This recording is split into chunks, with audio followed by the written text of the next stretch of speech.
In October 2012, Mitt Romney, in the midst of a political debate, was asked about women and the pay equity gap. He answered that when he was governor, I had the chance to pull together a cabinet and all the applicants seemed to be men. I went to a number of women's groups and said, can you help us find folks? And they brought us whole binders full of women. The blogosphere completely heated up. Twitter went crazy. There were unforgettable memes that went viral. It inspired the most popular Halloween costume of the year, the binders filled with women. Women were angry. The comment gave the Democrats an opportunity to raise women's status as a campaign issue and help lead to Romney's downfall in the election. Let's unpack his statement a minute and look at the facts. The true story is that a group of women called MASCAP had decided that they would assemble a list of qualified women, put all that info in binders, and hand it to whomever was elected governor. And that led to half of Romney's cabinet being women. The forward-thinking action by MASCAP is what I want to talk about today. I believe that all of us should have our binders full of women, ready to be accessed at a moment's notice. I believe that we should all invest in women through social, political, investment, and emotional capital. So let's start with social capital. Social capital refers to the economic benefit of using your social networks. Throughout my career, my social networks have been strong, but my women's social networks have been like steel, strong, flexible, and resilient. At the beginning of my career, I worked at Anderson Consulting, which at the time was an awful, awful place for women to work. Very few women stayed long enough to make it to manager, and the male partners decided to do a focus group to find out why. We told them that we were not part of the decision-making process, that we got left out of most of the discussions, and that thus we didn't get recommended for the good projects, didn't get to know the partners, etc. And I'll never forget what one of the partners said. Decisions get made in the men's locker room. We have our best discussions there, after going for a run.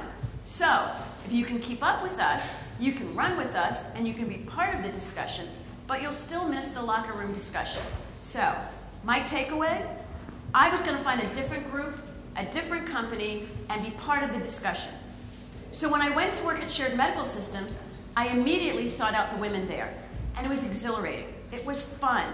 We helped each other out in so many ways. Needed to know how to get something through purchasing? The network would tell you who in purchasing to talk to. Needed to know where positions were opening up in the sales department? The Women's Social Network would tell you. Needed to get the VP of support to buy into your proposal? The director of support would get your proposal in front of the VP. Need to know why your idea didn't get enough traction in the senior management meeting? The Women's Social Network would give you the inside scoop about what killed it and what bodies were buried to help you get it through after all. We knew how to get stuff done, and this was a company where getting stuff done was currency. I worked there for 13 years and loved every minute of it. And this despite the fact that it was famous for having a cowboy culture, and 25 male VPs we had 25 male VPs before the first female was selected. I will never forget the day I learned that 5 women were going to become VPs at the same time. I still have a copy of that memo in my files. Yes, memos used to be paper, and we all shared in the happiness. How do you use your social network to invest in women? Social networks that include people who trust and assist each other can be a powerful asset. In a strong network, you will each think of the other when something needs to be done. So when you hear someone say that they're looking for a new CFO, you should immediately go to your binders full of women and pull out the name of at least one terrific candidate. When you hear about a speaker panel, if you don't see at least one woman on the panel, you should send in the name of a woman who'd be great on the panel. Last year, Juliana Reyes of Technically Philly pointed out that the Impact Conference only had 2 women of 40 total speakers, and one of them was Dara Torres, an Olympic athlete, not talking about business.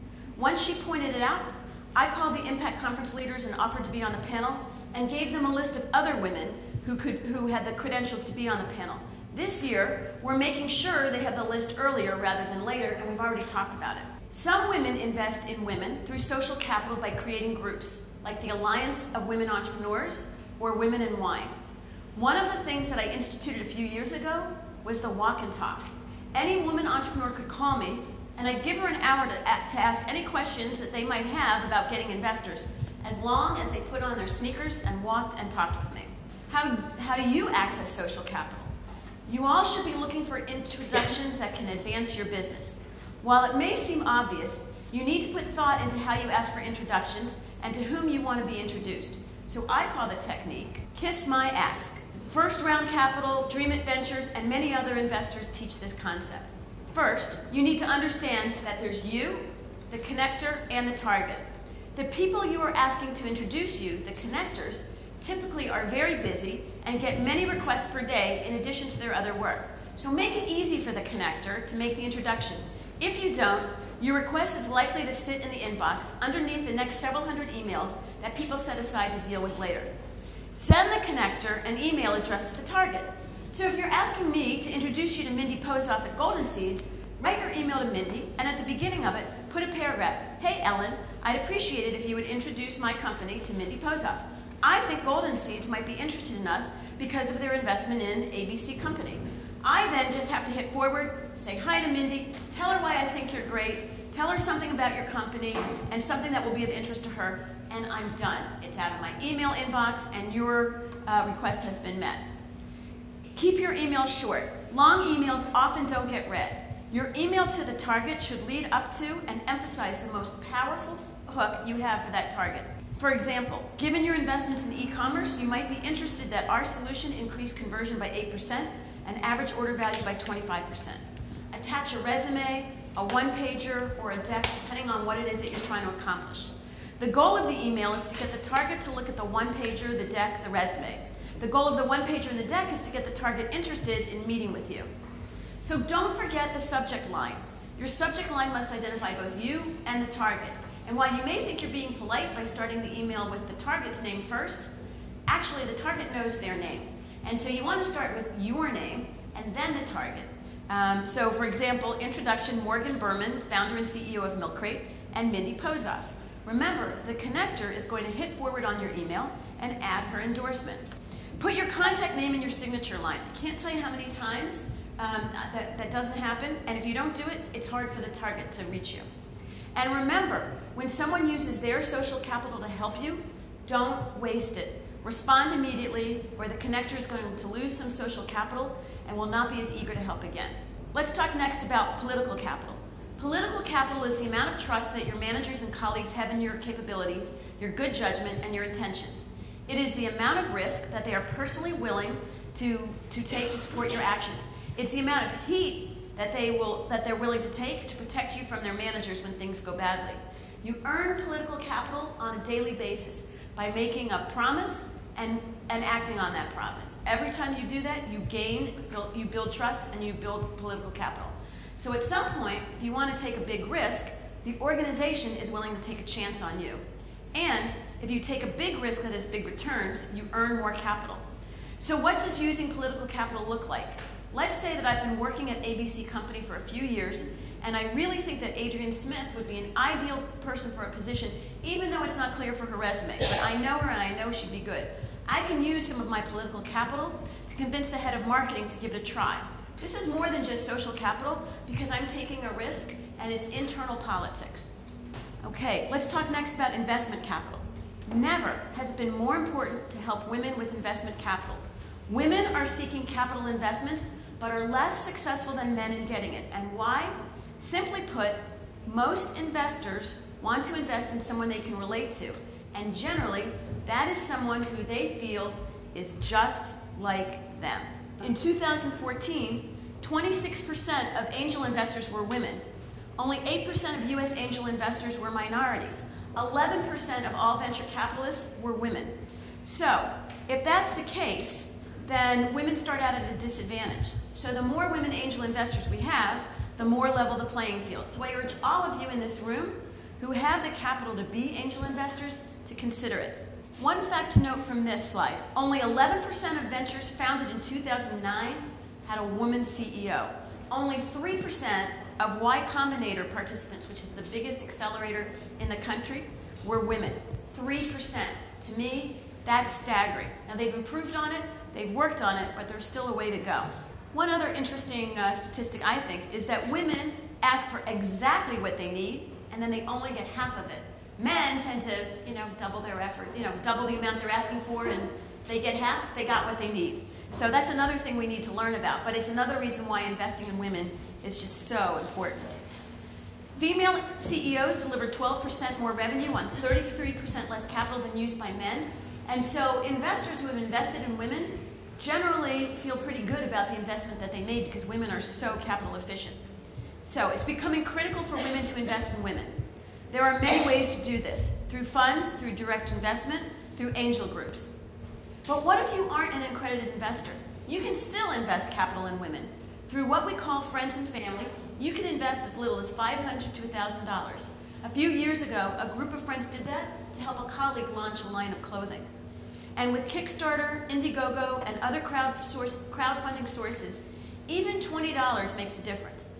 Ask Morgan Berman of Milk Crate if every Indiegogo payment, no matter how small, made a difference. And once you invest on Indiegogo, tweet it out like crazy. Tell all your friends. If you tell 20 friends to invest $25 each, that's $500 and 20 points of validation that the entrepreneur needs. So just this week, the Alliance of Women Entrepreneurs launched a fund where you can donate money to be allocated to local women entrepreneurs that will be matched by Ben Franklin. You don't have to be accredited, and you don't have a lot of money. You don't need to have a lot of money to do this. One more thing about Indiegogo, Yasmin Mustafa in the back of the room is launching a crowdfunding campaign in July for her company Roar, so go see her. Let's talk about emotional capital. 3 years ago, my husband moved out at the same time that my younger daughter left for college, and my older daughter left the country on a great adventure. I could have been devastated, but my friends provided me with unlimited emotional capital, beginning with a friend who urged me to stay with her in New York City rather than driving home alone after dropping my daughter off at JFK. I am so grateful to so many people, including the friend who gave me the name of a great therapist, the friend who told me that amazing high heels solved all problems, the store manager who agreed to help me to find amazing high heels, the women who made me wear the amazing high heels and even dragged me out to a club for the first time in my life, the friends who put me on Match because no one should ever have to do that alone, the friend who sent me a song which became my coping anthem, the college friends who called just to listen, the friends that watched the Eagles game with me or texted me during the game so I wouldn't be alone, the elementary school friends who planned a weekend retreat, and so many more. And the funny thing is that while we women are so good at giving emotional capital, we aren't always so good at asking for it. And those of us who want to give it don't always know what the person needs. So what I've tried to do is create one specific ask when I see a friend in pain and see if that helps. I've found that even if it's not the right idea, it helps generate the thing my friend needs. Don't ask, do you need any help? Instead ask, does your aunt need a ride to the funeral? Can I pick up your daughter from daycare? Would you like me to drop off groceries for you? Let's go for a walk together. You talk, I'll listen. The other thing I've learned is that friends really do want to give, so let them. It's not a sign of weakness or shame that you need help. Let people give, and then you'll pass it on to the next person. Men live in a world of quid pro quo, keeping track of who's done what for whom, but we don't have to. And I'm grateful for that too. In summary, I challenge you to use one of your binders, to start building your binders full of women, to use one of those binders, and also remember to always kiss my ask.